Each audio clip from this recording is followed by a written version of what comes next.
Nevladina organizacija Lady je osnovana 2005. godine i prva je i jedina savjetnička kuća za žene i mlade na Kosovu.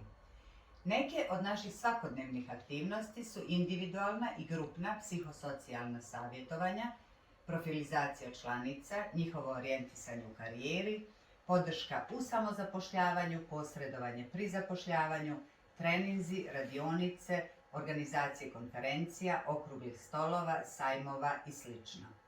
Trenutno brojimo 1500 registrovanih članova i radimo u multietničkom okruženju.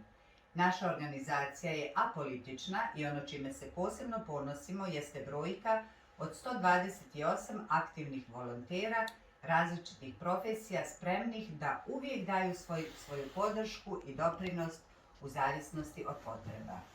Biti prva i jedina savjetnička kuća u zemlji znači prvi lomiti led, susrećati se sa x izazova u radu, rješavati probleme koje trenutno niko drugi ne rješava, pronalaziti uvijek iznova kreativna i inovativna rješenja, znači biti u sržu životnih problema žena i mladih i raditi na esencijalnim pitanjima za dobrobit društva cjelokupno. Istovremeno to znači i neizmjernu radost prisustvujući pozitivnoj transformaciji života ljudi.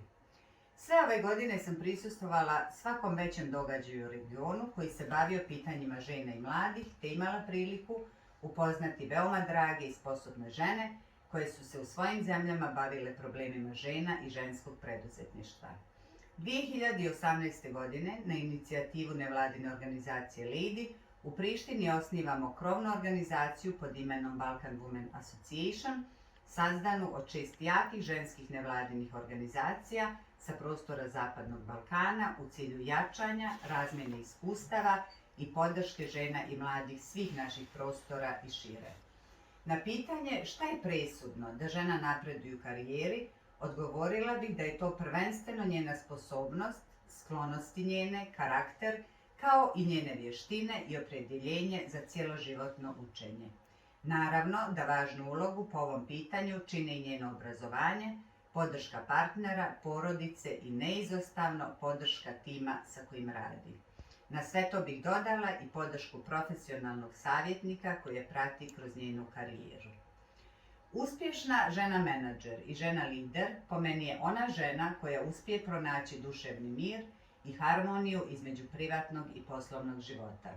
Žene lideri, a ovo vam govorim iz ličnog iskustva, veoma često upakuju 3 dana u jedan radni dan, računajući na sve poslove, obaveze i aktivnosti.